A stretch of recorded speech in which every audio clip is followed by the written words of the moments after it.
June 1947, the WW2 era ship, the Ourang Medan, would send an SOS message out to anyone who would listen. It's hard to do this without reading.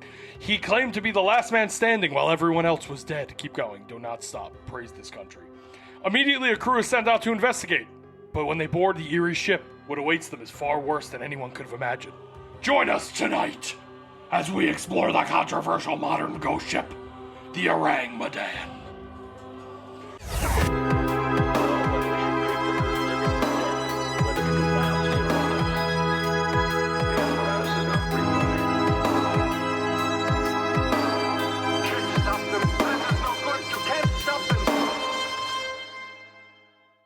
The Ourang Medan. You can Ourang my Dan. You can Ourang my dang. Hey, what's up, everybody? Welcome to the I'm Not Crazy podcast. I'm your host, Andrew Venor. Last time, again, I just said Andrew. I don't know why.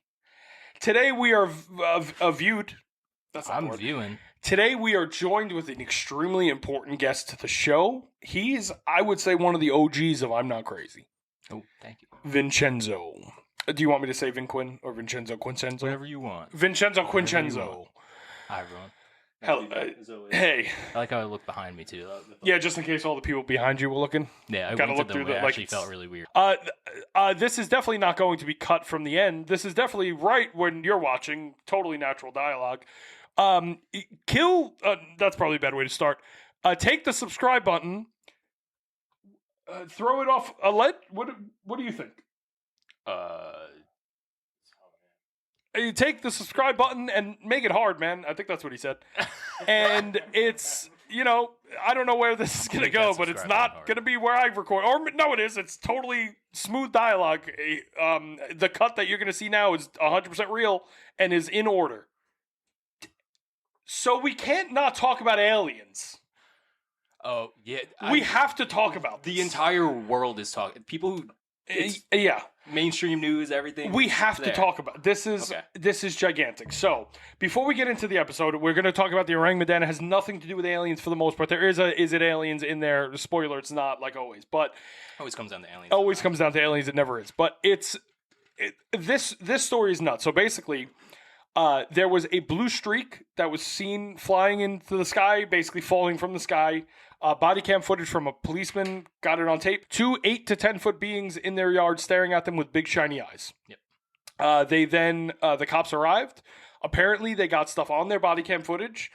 The homeowners apparently got their own footage. I didn't see any of that yet. None of it's been released. George Knapp's working on it. Okay. All right, not the same George Knapp from the Greenbrier Ghost episode. That was a very long time ago. Not the same George Knapp. That was the first thing I thought of. George W. Knapp. You remember that? Yes, George W. Knapp. Yeah, that's not the same George W. Knapp. This is George Knapp. Yeah. No W. No W. It's like George Washington, different guy. George Bush, but the younger one, but backwards. Anyway, there's no W. And no W. Yeah, there's aliens among us. They're afoot. And hopefully a hand. I don't know. I just still picture the sign scene of the home footage of the alien walking through the kitchen. That fucking scene has popped up on this show so many times between Mike and now you mentioning it. It's right. I think I do remember. Mike mentions signs every time he's on the show. It's a signs. Might make it a tradition too. A little bit. Yeah, that movie's great, and this very much does remind you of Signs, just in like a suburban neighborhood. Yeah, so because did you see the aerial footage of the house?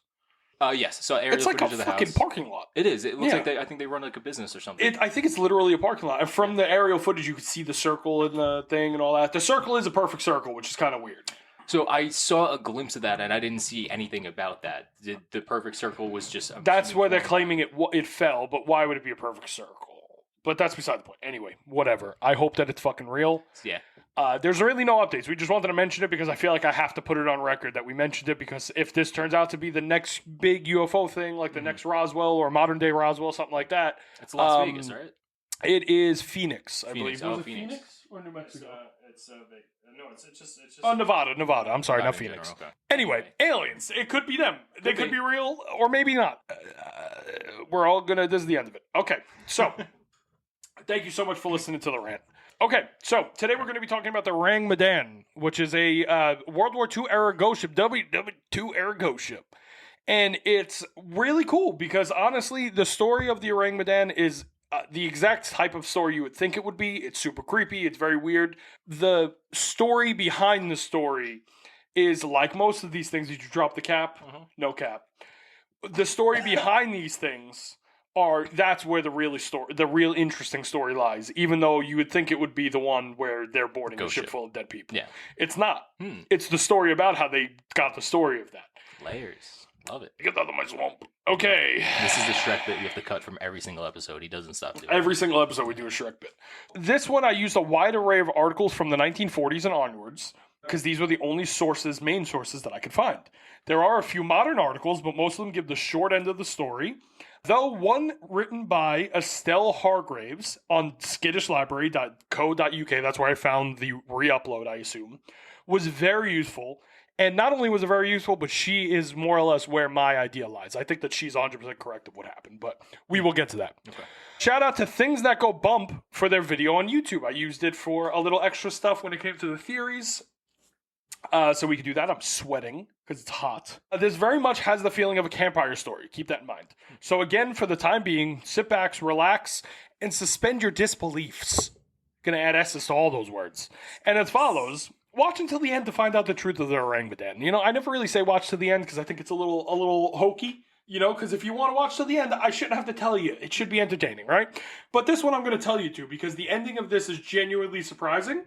All right, so now that I said it, you can't really go anywhere. So yeah, it's like a legal contract. You're legally bound. Legally bound to watch this. I will find you and sue you. Also, I have no idea where to put this information. Okay, but Ourang Medan means man of Medan in Indonesian, with orangutan meaning man of the forest. And I love that. Oh, I love that too. And if you look at an orangutan, that's how they're said. They're the name of them. That's how you say orangutan. Mm-hmm. If you look at the orangutan species, they look like very hairy. They look like Bigfoot. Yeah. They're like exactly what you think a Bigfoot would be. Is an orangutan. And imagine if they were just native to you and you were just like, yeah, those gentle little guys in the forest because they like people for the most part. And imagine they weren't native to you and you didn't have the internet and then someone comes back from traveling is like, hey, I saw a giant hairy dude in and the I gave it a coconut and he basically smiled at me and went away. Yeah. I don't think that they actually like people. I think they stay away from people. I think I'm wrong. That makes sense. But I think that when they're in captivity, they like people until they get out of captivity. And I think they don't like people anymore because they feel betrayed.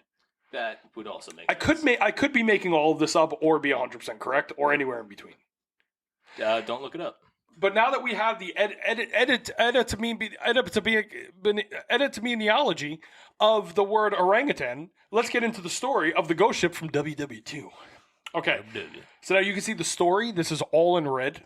The reason being is because this is the entire story of the legend. And I'm going to tell the whole thing narrated with music. I'm going to give you the whole story up front. So this is kind of a big moment for us here. I'm Not Crazy. Okay. Let me fix my headphones really quick. Hell yeah. The story begins in 1947. While doing various post-WW2 activities in the waters of the Pacific, the U.S. ships, the City of Baltimore, that's the entire name of the ship, by the way, and the Silver Star would be called out to look after a call that had come in just moments earlier. The Dutch listening post would pick up a distressing Morse code. It read as follows. SOS from Ourang Medan. We float. All officers, including captain, dead in chart room and on bridge. Probably whole of crew, dead. Then after some illegible code came through, 2 words would creep in. I die. Then nothing. Once the U.S. ships were contacted, they started to make their way towards the Ourang Medan near the Marshall Islands, about 400 miles north, expecting the worst. But when they located the large merchant ship, it would seem as if everything was perfectly fine. No visible damage to the body of the ship, nor any sign of leakage. They made their way straight to the chart room, hoping to find the remaining crew unscathed, but were horrified by what met them. The entire crew was found littered across the deck and rooms. Their arms were outstretched, their hands and mouths frozen wide open like this. Like they were pushing something away from them, more or less. Oh, okay. With all of them facing east. All of them, though found in the same horrifying positions, were clear of any signs of violence, with no blood or bruising being found on them at all. And even more mysteriously, the dog of the ship was also found in the same position. He was found with his arms outstretched, snarling his teeth like he was about to attack something. Once in the chart room, the men identified the captain, the officers, and the ill-fated signalman who had sent the SOS as a last-ditch attempt to survive. It was decided that the ship would be towed back to port for an investigation, as that's what happens. But as the ship started to set sail with the Ourang Medan in tow, it suddenly fucking exploded. The crews of all the other ships quickly detached and started to sail to safety while the mystery of Ourang Medan would sink into the ocean forever. That's a hell of a ghost ship. That's a hell of a fucking story. Tries to blow you up. Soon the story would make its way to the Dutch-Indonesian newspaper called The Locomotive. I read translated newspapers for like 14 hours yesterday. I just picture you in a library in like It a was movie here. scanning through that like old The microfiche. The microfiche with the Microfiche. papers going through your... Yeah, that's how I wish it was, but it was just me cursing at Google Translate. Now, the story is originally in Dutch and generally translates unpredictably on Google Translate. So I'm relying on the testament of others who have already translated the article, as well as Google Translation to, translate directly. Here is a part of the Dutch article, which will quickly reveal the reason why the story was so captivating even to this day. We went on the bridge and found the dead body of the second officer, a European, there. Again, translated. His body had carried no signs nor any sign of bodily injury, but his wide open mouth and his frightened eyes also testified to a nameless fear. That was it, the last, deepest, unpronounceable horror. In the radio hut, we found the poor boy whose signals had been taking us there, lying cramped on the ground. He still wore the headphones around his head, the wire slowly moving with the slow movement of the ship. We looked at him for a long time, his fingers pinched into a fist which could have unveiled the riddle to us. What had happened? What horror had killed these 22 men aboard the ship? What ended their lives without shedding any drop of blood? Where had the other men of the crew gone? And what had these seen that marked their faces with the deepest horror? This is, again, translated, but it translates really well. It does, actually. You know, it translates in a way that's flowy. It's nice, right? And just for context on how unpredictable Google Translate is, here's the opening paragraph to the article. A riddle of the sea, the mutiny on the Banu, the downfall of the Jetan, open parenthesis, comma, C, is rarely mentioned as unsavory and inexplicitly as the drama boarding the Ourang Medan. Great cargo, LP, completely undamaged, was adopted in the 11th ocean with a dead Hemelitet as authentic about the serious catastrophe follows, but an explanation does not. The solution, a literal line, because of riddle no one knows. So you could see the difficulty here in doing this, because there was both the beautiful, like, I was captivated, and then I would get to the next paragraph and it was absolute fucking just riddles. This is the reason why, I'm sure if you read it in Dutch, right, the story was just as captivating, if not more, because you're reading in its native language, so it's a lot more flowy. But the way this is written, it gave a lot of detail. It's surprising how much detail they gave in this story, you know, assuming the sources are pretty concrete. In the article, they also supplied us with two very grainy photos. One of the supposed Ourang Medan on its side, and the other shows a man who is labeled as the second captain lying on the floor dead, with his arms outstretched but his face not visible, presumably to hide the horror that had been frozen on it. Like that Eagles album, When Hell Froze Over, because they said they would never get back together unless hell froze over, so they made an album called Hell Freezes Over. Wow. And they got back together, and Glenn Fry's dead now. Oh, rest in peace, bro. Yeah. Yeah. Yeah, no, yeah. I mean, I'm sure he was a little bit of a dick, but he, listen, I wish I could have seen them before he died. Gotcha. Okay. You know, that's all I'm going to say. Honestly, You know? the most horrifying part of, like, through all the details is it sounds kind of silly saying it out loud, but the I die part. It's the thought of you doing the being SOS in a ship, and you are the last one, and everyone around you's dead, and then you're just trying to frantically put messages through. And the only thing is just, well, you know, you're just, I die, and then radio silent, just fucking terrifying. You know, and the fact that they were all found facing the same way, with their arms like this, like as if they're like, stop, and their faces are looking like something's trying to kill me. It's like, what the fuck happened? Yeah. You know? Okay, so now we're going to get into the Italian missionary, and this is where the story really gets fucking nuts. Sounds like the start of a joke. It could be. Tell it. You ever hear of the Italian missionary? It's when you put the meatballs on top.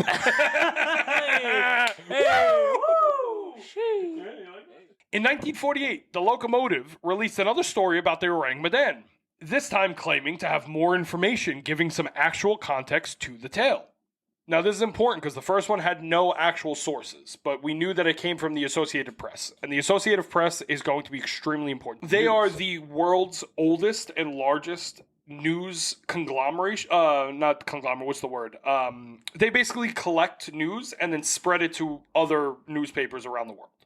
So the Associated Press is the reason why a story will travel so fast. It's because the Associated Press is giving it to papers worldwide so that they could report on it. And nowadays it's a lot easier with the internet. I'm going to say they don't have as much of a hand anymore, but they probably do because of the way old companies work. But back in the day, they were extremely important in getting the right information to every newspaper because there was a newspaper in every town, and they were all separate. The big cities had newspapers. I don't know what I was going to say, but that's a lot of influence too. It's a lot of influence. They could basically write a story and have it published somewhere. But the reason people trusted the Associated Press is because they were the ones that would vet sources and make sure that what you were getting was right. They have an amazing name for that reason. Yeah. Is that they are the ones that are funding the forever war that we're in right now. Just kidding. They could be. I don't know, but I doubt it. Okay. The author of the Dutch articles, I could not for the life of me find the names because I don't speak Dutch, so I don't know what the name was or just a word. True. You know? They do, and I wasn't going to be racist and put just random words for this guy's name in Dutch. So he now has a direct source of what happened. The source is a man named Silvio Shirley. And that is Shirley, an Italian last name, not like Shirley Temple. He was a missionary from Trieste, Italy. Italy. I don't know how to say, so we're going to go with Trieste. Both sound really good. Yeah, thank you. You're welcome. Trieste, Italy. And he begins by stating the ship was actually in Indonesia, not by the Marshall Islands. The Marshall Islands are all the way to the right side of the Pacific. Right. When you look at all the islands. Looked at a lot of maps of the Pacific. The man said he found the last surviving member of the Ourang Medan crew. So there was actually one survivor. So he claims it was a German man. And while he was doing missionary work in Indonesia, he found the man basically passed out on a beach. He claimed that the German man saw all of his crewmen dying around him and decided to take his chances, escaping on a lifeboat with 6 other men. I'm sorry. Luckily for him, he was close enough to the shores of Tuangi. I don't know how to say that, but I feel like that's about right. That's where he would find Silvio, or rather Silvio would find him. Silvio told the locomotive that the man started to explain what happened to them, providing a huge twist in the story, the first of many to come. He told them that the Ourang Medan had dated back to WW2 and was being used to secretly smuggle sulfuric acid, nitroglycerin, and other chemicals used to make chemical warfare. Banned in World War II. Which was banned in World War II, but was still used by the Nazis with things like Zyklon B and by the Japanese, which is going to be the more important one because they are in the Pacific. We're going to get to that soon. So basically, what would happen is they would send all of everything separate, and then when they needed, they would combine it, put it into a bomb, and then the bomb would then combine everything when necessary, creating the reaction, which would then murder people. Basically, what he said happened is that what the fuck? Uh-oh. Did it just break on you? I don't know. I think of the stink bombs though, because they had the little packet inside the bigger packet, and that would break and mix the whatever it was to make it expand and explode. So I'm just thinking of this as a giant stink bomb. It basically is a giant stink bomb. Sorry, my headphones are going to be a little awkward. I'm pretty sure they just fucking broke. Oh shit! It actually did break. What the fuck? What are the chances of that happening right this second? Right in the middle of an episode. Holy fuck! I have no idea. All right, well, I'm going, this one's just not, all right, sorry.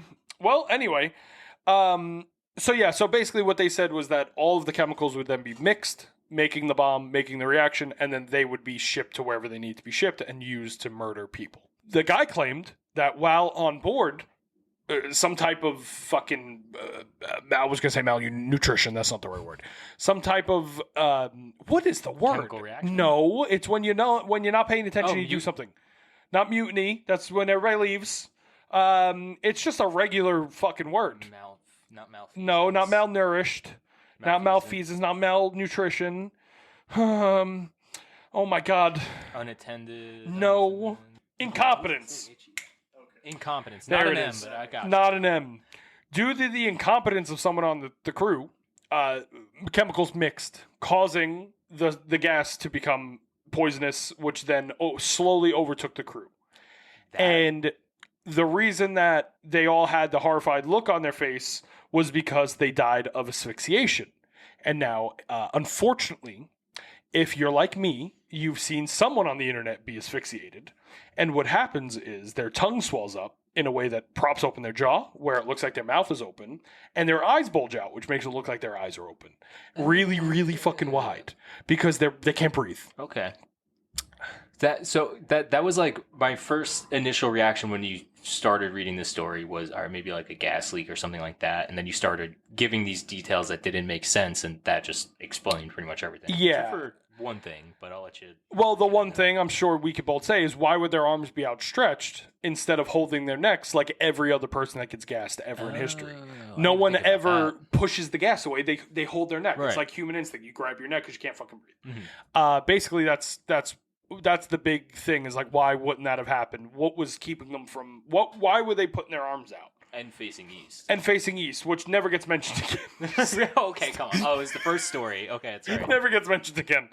But yeah, so the horrified look on their face being due to asphyxiation does kind of make a little bit of sense in terms of the condition of how they were found and the look of them and all that stuff. But it does kind of leave some questions on whatever. But the man is not done with his story yet. Okay? The man then claims he jumped into a lifeboat with 6 other men and decided to make their way to the Marshall Islands. Quote, I don't know why I said quote out loud. I don't need to say quote out loud. This is for me. Yep. This is. This could be possibly the original reason why the Marshall Islands are mentioned in the original story, because maybe when they were writing the original story, the source material was a little off, and instead of saying they were going to the Marshall Islands, they made a mistake and said they were at the Marshall Islands. Yeah, benefit of the doubt. So it gives a little bit of context for that. For 10 long days, the men coasted on open seas, hoping to find land. But one by one, they started dying, leaving him the only survivor. I don't want to keep interrupting after every sentence, right? But there is something specifically scary to me about being lost at sea, because being in open ocean is genuinely like one of the scariest things that I could think of. Yep. Because you're just basically, you have sunburn. You're on a giant mirror that is cooking you alive in the day, and you are freezing cold at night with zero protection. Yep. We are not made to be in water. We are made to be on land. And even that's difficult sometimes. Yes. You know? Like, go try to survive on a mountain and tell me if it's easy to survive on land. Now, take that mountain, make it liquid, and put sharks. And you're in for a bad time. Yeah. You know? It's like literally the best vacuum you can get on Earth of just literally just you, the sun, and air. Yeah, and the Father, the Son, the Holy Spirit. Father, Son, Holy Spirit, amen. Goddamn, my lips are chapped. Yeah, I agree. Your lips are chapped. He then lost consciousness and woke back up in the arms of Silvio. Though he was in very bad shape, he woke up in the arms of Silvio. He was like, Mamma Mia, what are you doing? That's what he said. I was going to say it sounds like a romance book, but that just fucking makes the scene so much better. That's a terrible... I'm sorry, Francesco. He told the story to Silvio. It's like my Italian friend. Love him. He told the story to Silvio, where he was converted to Christianity. Of course, Silvio got him. He got the one. He got it. Yeah. He took this guy dying on the beach. The guy was dying on the beach like, it's we like, all brother, died from you need God. paranormal sulfuric acid. And he's like, You need Jesus God, Christ brother. Almighty. I can just imagine as he's dying, he's dunking him under the water, We baptizing gotta him. get you baptized quick. The original sin. Shoving bread in his mouth. Eat him! Eat his body! The blood? And then he died.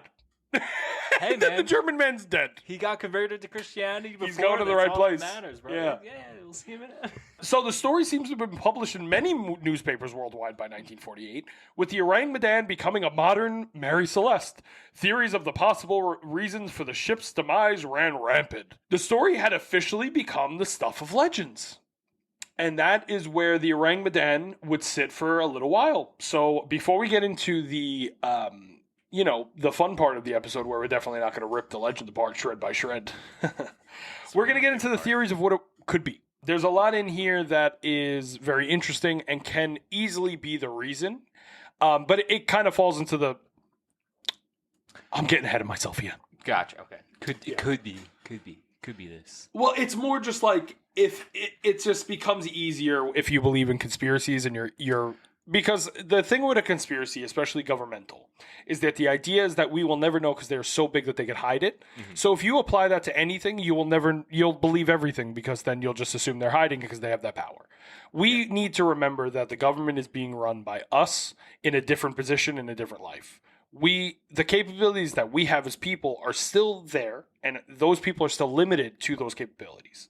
So someone could be really, really good as a politician, but that doesn't mean that they are like literally magical. Mm-hmm. You know, like it's almost like we forget that like the president he's just a person. Right. He's not all powerful. They're not like they're not reptilians. That's what I'm basically trying to wrap around to. They're not reptilians, you know? No, they're not. Sorry. Yeah, they're not. So it's either no child blood drinking. Reptilians. What I'm saying is, at the end of the day, any of these could be true if you believe hard enough.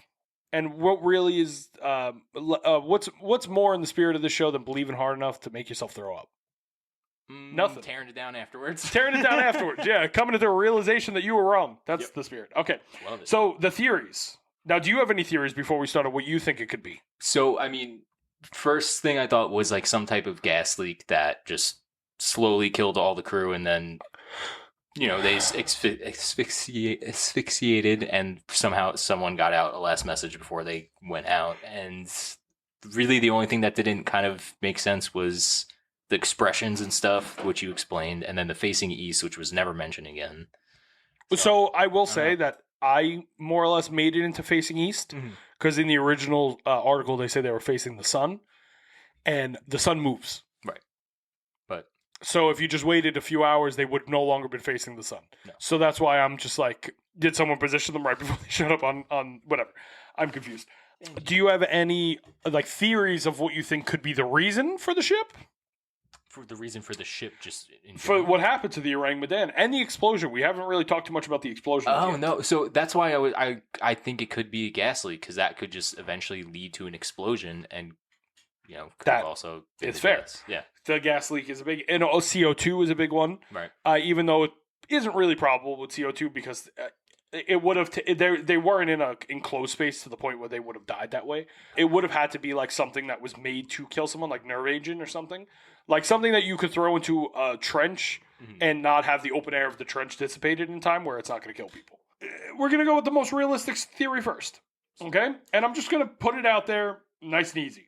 The most realistic theory is that the U.S. was using it as a chemical weapons transport. That's just what it was. After WW2, various war criminals were put on trial by the U.S., while tons of others were smuggled under Operation Paperclip. So for every one that was put on trial, 3 were brought into the country and paid as paid scientists for the future endeavors of the country during the Cold War. That's just what it is. It's an absolute fact. We are not in conspiracy territory. This happened. You can read about it on Wikipedia in detail. Crazy conspiracies are true. No. That's the problem, is we can't say that because then people are going to think JFK is coming back to life. That's true. Again. No JFK Jr. You know? No, sorry. I remember last time that happened? Yeah. The Capitol does. I just saw one word on here that I'm very excited. I'm very excited. Unit 731? Huh? Oh. No. I'm very excited for this one word. But there was another unnamed operation happening. And this is truly an operation that was very much happening, but it was so secretive that they never actually made it an official operation. That's how secretive it was. And those are the actual Black Ops operations. Like the ones like MK Ultra and Operation Paperclip and even like Area 51. Those are not the things that we know nothing about because we know all about them. Right? Not the stuff that they come out with papers on eventually. They go, oh, the government exactly. stuff on UFOs. Exactly. And 90% of the time we already had context and knew what was happening, and the ridiculous parts of the story weren't true. Anyway, I love chemical warfare. Love it. It's delicious. Mustard gas. Mustard. I love mustard gas on my hot dogs. But there are another unnamed operation happening, as I said, where the U.S. would pay quite a bit for information gathered from the horrifying Unit 731 experiments. I would implore you to do your own research about 731, but just be warned, it's extremely gruesome. And when I tell you extremely gruesome, it's like, let's skin a person alive and just watch them until they die to see what happens. or US what would happen. experiments? No, this is all Japan. Oh, okay. I know this. Unit 731 is arguably, out of everything that happened in World War II, the genuinely, like, it is basically the Wolfenstein games in real life, what they did. They sewed a man, they took a man's arms and legs off while he was alive and switched them and sewed his legs onto his arms and his arms onto his legs just to see if they could get them working again. That's like human centipede type shit. Yeah, they would give somebody like wild. intense diseases and just wait for them to die to see what the effects are. There was a lot of things that had to do with radiation. They would cut people open with no anesthetic just to see how they would react to different like poisons going in their body. Really fucked up shit. There's a movie called something of the Sun. I would 100% go tell you to watch it. Just be aware. I am a little bit more, iron stomach than when it comes to this stuff. So if you're very easily disturbed or grossed out, I would not recommend you watching it. But it did happen in real life. So if you're interested in the history of our world and the horrible fucking things that humans can do to each other, go for it. It's great. That being said, this is where the Ourang Medan comes in, with it supposedly being one of the secret ships used for smuggling chemicals into the United States. Due to someone's incompetence, the ship's crew basically committed a war crime against themselves and was ultimately blown up by the U.S. to cover up the fact that they were using the ship. So the story goes that this was a secret ship that was used to transport chemicals from Japan that they basically won after the war. So that it was their spoils of the war. And they said, cool, we won. We're going to give you some money. We nuked you, so we're going to just call it even. Okay, we'll give you money for your research. We'll call it even. No one's going to get arrested. No one's going to get charged. You can come even work for us if you want. But if you don't, that's fine. Just shut up and we're going to act like it never happened. That's basically what happened. Wow, okay. What a deal for them. It's unbelievable. Yeah. It's unreal. And they basically were able to, according to the story, go and get the chemical weapons from Japan using ships that were under the radar and ships that no one even knew existed. Another theory just straight up thinks it's Cthulhu. It's my favorite, with the crew being frozen in time for no reason given onto why Cthulhu would do that in the first place. Yeah, I don't think he really froze people. I'm confused about why Cthulhu what would he want from them? Does Cthulhu want things? He wants to turn people into kind of like the mouthpieces of like the Cthulhu religion, but it doesn't make sense either. It makes nothing. It's a book. Also, it's not I was gonna say also. Yeah, that's like saying it's the orcs from Lord of the Rings that did it. It's like, what are we talking about here? It's just a book from an incredible racist person. Incredibly racist people who wrote so many books. Yeah. And then I left out the alien parts of these sentences because I wrote that. But we're going to play a game. Ready? Oh, let's go. Is it aliens? Dun, dun, dun, dun. No! It's not aliens. I love that game. Yeah, it's never aliens. Every single time we're playing Is It Aliens, just assume it's not, because if the episode isn't about aliens, then it's not aliens. But someone usually in the story somewhere Someone mentioned aliens every single time. Yep. As long as it's post-1945, aliens are going to get put into the story somehow. Cultural zeitgeist, baby. And then these are my own theories. Maybe it was just a really sneaky sea monster that was able to silently murder everyone. Or maybe it was tiny lizard people that gassed them and then positioned their bodies in funny ways of their culture, not realizing they were going to horrify the people that found them and just thought they would be like, that's so funny, those little lizard people. How cute? Wouldn't that be cute? It would be cute. I think someone left the freezer open and it just got a little too cold. He's like, no! Oh! And they froze. Oh, these poor people. I like that I wrote the lizard people position their bodies in a funny way for their culture. For their culture. It's part of our religion. So anyway, I'm sure you can feel the shift happening as I talk. And you are correct. You know what to say. You know what they say, right? What do they say? And if it's too good to be true, it probably is. And yeah. Enter the legend killer. Hey, nothing you can say. Thank you. That was Chris. All the beauty of Chris's voice, it knows no bounds. Mm-hmm. From 1948 to 2015, the story would lay dormant. That was until Estelle Hargraves, the legend killer, RKO's the Ourang Medan from the top rope. Though in a genuinely impressive deep dive of 1940s journalism, even though she did it in like 2015, Estelle, what I mean is like 1940s journalism. Estelle managed to dig up enough evidence to slowly dismantle the myth piece by piece. And this is actually genuinely fucking amazing. Yo, Estelle Hargraves is the shit. If she ever That's such a winds up cool listening to this and you hear this, yo, I'm a fan of you. I love what you did. This is cool. And I believe you no matter what they say on Reddit. A lot of people on Reddit was like, yeah, you fucking moron. Yo, fuck you. All right? Ooh. I'm sticking up for my girl Estelle. That's right, Redditors, come and get Yeah. it. And Estelle, with if this. you ever want to go out sometime, let me know. Oh. I'll Ourang Medan. So Estelle managed to find 2 articles from 1940, both published in English newspapers. Though both of them tell a similar story, yet a far more stripped down version of the 1948 events. The ship was now a steamboat off of the Solomon Islands. No dog was mentioned, and the story mentioned nothing of horrified faces of the crew whatsoever. They just were dead. All it says is that an SOS message came through, rescue was dispatched, and found everyone dead just before it exploded and sank. So another version from 1940, 8 years earlier, that is a different. Technically, there was also 1947 was the first one. Right. Then 1948 is when the second story comes out, where they weren't going to the other islands. Now they were off the coast of Indonesia. Right. Now there's a third story with a third place. The original story takes place somewhere. I want to say the 40 story took place in February. November. Where the other stories took place in either February or March. So there was a lot of details that were very different. And when you really put the 2 stories together, other than the SOS message, they could be totally different stories. It's interesting. Yeah, and the exploding. And the exploding. But within the story laid more evidence. First off, the SOS messages were very different, with a later version being much creepier and much more ominous. The messages went as follows. The first message: SOS from steamship Ourang Medan. Beg ship with shortwave wireless. Get in touch, doctor. Urgent. I'm going to assume it begs a ship with a shortwave radio to get in touch with the doctor. It's urgent. The second: probable second officer dead. Other members of crew also killed. Disregard medical consultation. SOS urgent assistance warship. They're asking for a warship. They're asking for a warship. Then the last one says, the crew says the ship then gave her position and ended with the crew has ... silence. Now, this is in 1940. WW2. W, full swing, baby. WW2 is in the full swing in the Pacific Theater at this point. I don't know why I said that. So they're...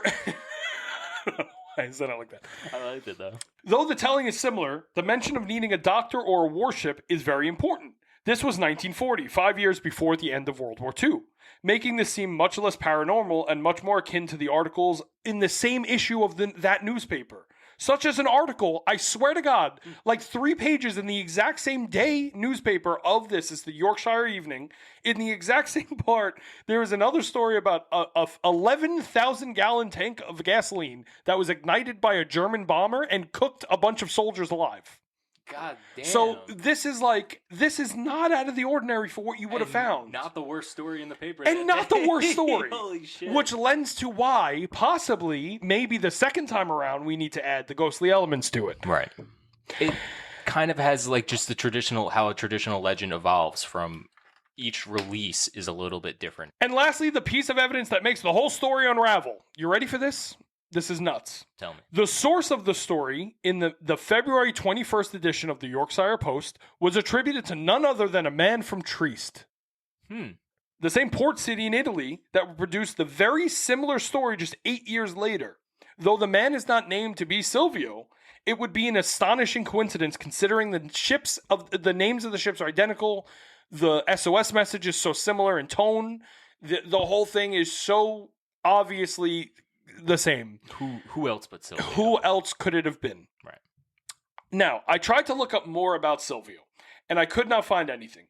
There is some suspicion by Estelle Hargraves that he worked for the Associated Press, and that's why the story kept getting out to different places at different times with different details. Because who cared? He was just making money off of it. True. And if there's anything from the Snallygaster last episode, that was 1909, and they were able to make money off of fake stories. So it's not out of the realm of possibility. It's always a question: who's making money? Qui bono? Qui bono. Qui, I can't see. He has glaucoma. Oh, That's the Bono? joke. Yeah, that's why he wears sunglasses. Everybody thinks he's a douchebag. He has glaucoma. That's right. You Yeah, told he me has this pressure before, in his and I eyes. felt like an asshole. Yeah, I genuinely, I gotta tell you, I was a big U2 fan for a long time, and I think that Bono is an asshole, but I don't think he's nearly as bad as people think. I just think that he has a really bad habit of making himself seem like a fucking complete douchebag. Yeah. But I just think that he has a weird sense of humor, and he should still be criticized because he's a millionaire. He doesn't pay taxes. Oh. Are you still not convinced? Are you still not convinced? That's like the movie. What's that 300? from? Are you not entertained? I don't know if that's. Yeah. Are you not entertained? That was one good. is spot on. That sounded like Gerard Butler. Well, I have some more details that may help sway you a little bit. Even though I'm going to assume you're pretty much here with me. Yeah. Well, that's pretty wild.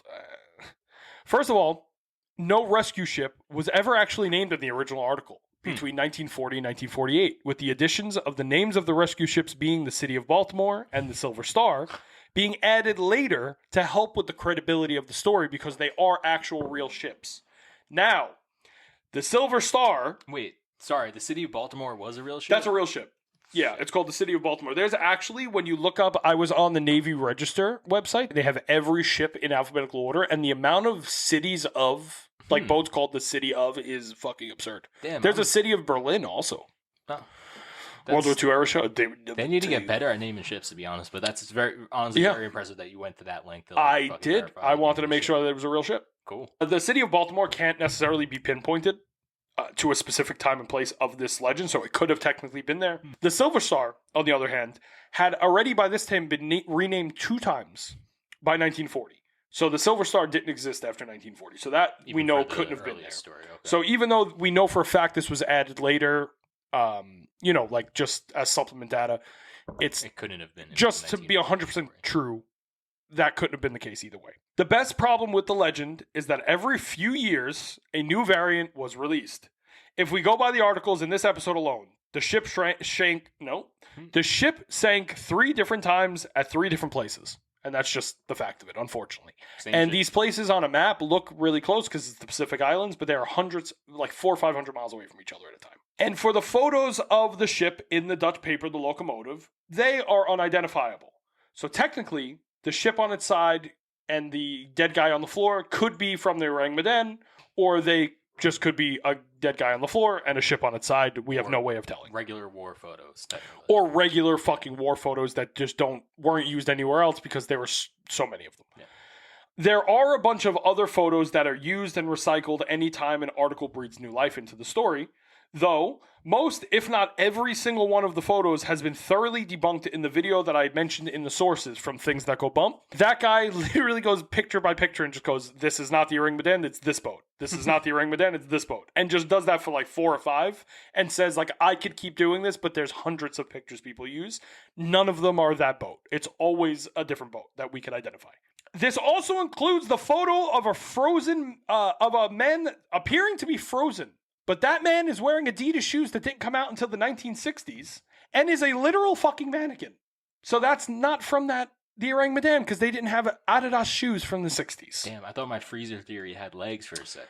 Shit. And on those legs, Adidas shoes. Shit. Damn, you made it before, man.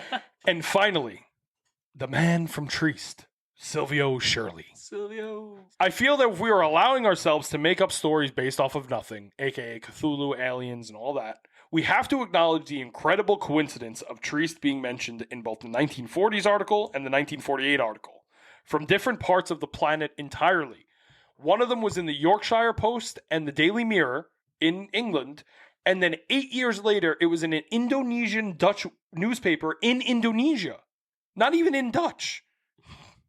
In Dutch, in the Netherlands. Right, it's such like an obscure place from Italy. Like, who's heard of Trieste? But it's just the fact that it's from the same place. What are the fucking chances that the same story about the Ourang Medan would be found in the same place? It's got to be Silvio. It has to be Silvio. It's got to be Silvio. All of the stories that were copied, and if the story was copied from the 1940 article, why did the locomotive decide to leave out for the first 6 months of reporting the fact that they knew that the stuff was from Silvio? They didn't mention him until the second reporting of the case months later in 1948. I really feel like Estelle hits this on the head, and Silvio Shirley, whoever this actually is, was hoping the story would catch on, and after it didn't, they just tried again 8 years later, and it caught on that time. And probably made them a lot of money from papers, because the locomotive seemed to sell a lot of papers from it. It's probably the thing they're most famous for, was this story. Interesting. Now, just to leave you with a little, it could be A real. little tasty morsel. I'm going to give you a little, it could be real moment. Tell me. Although I'm loving Silvio right now. Silvio's It's my the boy. shit. It's Well, my we're boy done right talking now. about Silvio, so get your pasta out that bowl. The only semblance of evidence for this story is a ship that was listed for a Dutch ship called the Medan. But this was supposedly dismantled in 1930. So that means that even if it is a precursor to the Ourang Medan, it doesn't necessarily prove anything. But it is very possible that because it was taken off of records in 1930, that it was then used for secret war things past that point. There is some record, apparently, by some people saying that it was used to transport Chinese soldiers from 1935 to 1937. And then after that, we don't know what happened to the boat. That is also fabricated. That is just coming from nowhere. We don't know where that is actually coming from. So we can't say that that's real. I know I said I was going to leave this with the possibility of this could be real, but I can't help myself. I'm sorry. But, okay. I'm a skeptic. I love it. I can't help it. I just Trash can't. Since the Geneva Convention, every fucking boat that is on the planet has been documented and kept like highly detailed records of. Right? Like think of planes. Exactly. how they're- Same exact thing. We know every single plane that's up. Everything. Yeah. And now you may think because it's the early 1900s, there's no way they could have tracked it, but that is false. And not only is that false, but we have records of ships going back to the 1600s. And for the most part, every ship that has ever been in the water has some type of documentation, because the amount of effort it takes to make those ships it's substantial. It's substantial amount of material, it's manpower, it's all these people. And if you want to just look at the same type of secret mission, quote unquote, in smaller terms, the Manhattan Project, which everyone knew about, it was not a secret. Every country knew we were doing it. We were openly trying to stop other people from doing it, acting like we weren't doing it ourselves. And that is a project that we transported the nuclear bomb, which is probably the most important secret mission in American history. Whether we were right or wrong, it was a world-changing event. And that was done on the Essex. Hey, I'm going to interrupt here because I see the Essex and I actually meant the USS Indianapolis. All right, enjoy the rest of the show. Everything else is correct. Enjoy. Which we know is a real ship. It's the U.S. We know it's a real ship because they got caught in the seas later and they all have to eat each other to survive. But that's a whole nother fucking story. Oh, shit. Yeah, but anyway, I don't know if that's actually... I feel like I'm wrong there, but whatever. It's fucking nuts. And I just feel like if every other secret mission on the planet is using boats that we know about, there's probably a reason for that. And in my opinion, the reason would be because if there was a boat traveling the oceans all over the Pacific... in places where we could easily get to it if needed, if they were in danger, like, the U.S. ships or supposed British ships that helped them, or French ships, whatever it was, then that means that the boat would have been identified by other people because they're all in the same water. Right. And it just doesn't work that way. Like, a boat can't just go unidentified sailing from fucking Japan to the U.S. It just doesn't work that way. And that's more or less where this ends. I really do think the Ourang Medan is just a really fun ghost story. And it kind of feels like... I don't know if you were into creepypastas when you were younger, but it feels like a proto-creepypasta. It's like a 1940s creepypasta. It's so cool. That's kind of like what I was saying with it feeling like a classic legend or folktale of this story that had some type of origin and it gets kind of reiterated and re-released every couple of years and it comes out. Like, I guess even coming down like Bigfoot sightings, and I'm sure how that's kind of popped up in certain areas every now and then. And it all depends on what's happening in that area. And when things like war and stuff happens, it's easy to take a legend like the Mary Celeste and just spin it to make it work. It's the same story. Right. I mean, if you look up the story, it's the same story. It's why I think it's very appropriate that we started this episode talking about the UFO in Nevada, is because that's kind of like a current cultural thing where there was probably a meteor that a bunch of people saw. We got it on camera, and then it just kind of started this. Yeah. What's the mass? Not mass panic, but you know what I'm talking about. A UFO flap. That's what they call it. Mass hysteria. Mass hysteria. Okay. Yeah. And technically, yeah. And then it just kind of steamrolled from there. Yeah, it's very similar. It really is, because realistically, logic tells us that nothing happened in Nevada, that there are no aliens. But Logic also could tell. The thing that makes fun, the thing that's fun about aliens is that Logic could also tell us it's aliens. Yes, That's the cool part. Of course, and I love having fun with it. Yeah, And this- I'm also skeptical of a lot of things. I think we're both As am exactly I. the same. Yeah. I'm skeptical to a point that I'm disappointed in myself. Yeah. Because I can't have fun with things because I have to find out what makes them not real. I've been better at that. I've been really better. I have a whole that. show dedicated to it. Yeah, that's true, you motherfucker. I've made my whole show dedicated to me proving things wrong. I would actually say the show has helped me have more fun with stuff like that, and I watch Yeah. stuff like the Y-Files a lot now. I And agree. even I It's have helped me a those- ton. Yeah, and I have those moments where I'm like, this is bullshit, or this explains that or whatever. But Yeah, I you can kinda start push to it away. realize the fun of spreading the legend and telling Yeah. people about it. And even if no one believes it, it's still fun. Like, I don't think either of us are going to walk away tonight thinking that the Ourang Medan is haunting the oceans of fucking Indonesia. But it's a story that it's still fun, and you may tell somebody one day because it's interesting. exactly. And with that, we're going to get to the conclusion of the episode. Whoa, Sorry. hey man. As you could Yeah. assume, I feel like the Ourang Medan is a fake story. Whether Estelle's theory of Sylvia was true or not, I feel the testament stays the same. Ghost ships have been around for centuries, with the Flying Dutchman being prevalent enough to make it into SpongeBob.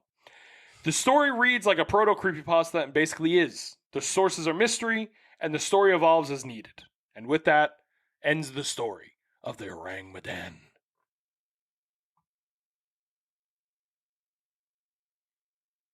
It would be funny if I just don't put any music. I was going to put music, but I feel like to the That audio actually- listeners, it makes no sense. True, it might just be. Wait, let's do it again for the audio listeners. We have our hands on our heads now, like we're saluting. And now we're saluting. We've saluted.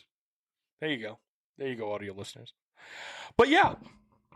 So this was the Ourang Medan. This is one of those episodes that I thought was going to be like a relaxing, it'll be a little bit of a break because the last couple episodes have been so much research. And I was scouring 1940s Dutch newspapers. So it ended up being a little bit of a different type of research. But I genuinely fucking loved doing this. And I'm going to find more stories like this because it's super interesting. It's like a campfire story. It's what like it a really reminds campfire me of. story is the best way to put it. Yeah. It's the type of story you tell when you're all just sitting in the dark and you want to creep somebody out. Yeah. It doesn't need to be true. It could be obviously fake, but it's still going to make you feel weird. Like when you're watching The Ring. You don't think a girl's going to actually come out of the TV. Right. Eh, But I and still if mailed you the do, DVD. go see a doctor. Yeah, I still mail the DVD to someone afterwards. But I every time still, watch it. I still mail baby parts to my neighbors just to scare them. Yeah, No, sometimes. I don't. No. No. So this is the episode. This is everything. This episode was weird. My headphones broke. Matthew's headphones broke. So I gotta figure that out. But thank you so much for coming on the show. Thank I you for really having me. appreciate it. You would have been here either way. I say thank That's you true. much as if you weren't been sitting over there. That's true. I Thanks for appreciate having you. me, man. I love you. Love you too. And I feel like you are Vinn. About to propose? I was going to go into it, but I just feel like I don't have it in me. Yeah, thank you so much for watching. If you like this episode, please make sure you rate, subscribe, review. Make sure that you make the subscribe button hold its arms out and make its eyes real wide so that when you press it, its mouth stays open from asphyxiation. Do that. And that like button, make sure you throw it overboard, Shanghai that bitch. And I have to do one for the beginning of the episode too because I didn't say anything about the beginning. This is definitely not going to be cut from the end. This is definitely right when you're watching. Totally natural dialogue. That's probably a bad way to start. Take the subscribe button. Throw it off a lead. What do you think? You take the subscribe button and make it hard, man. I think that's what he said.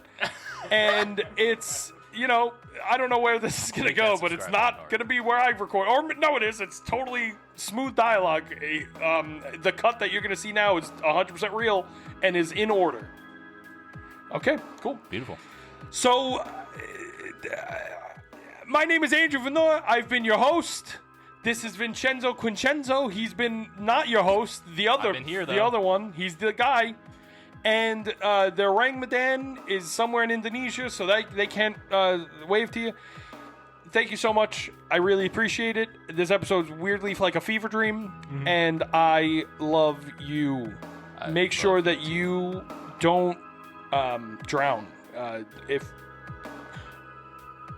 If you fall in quicksand, okay, move very slowly. If you move very fast, you're gonna swing. You're gonna sink much faster. Yeah.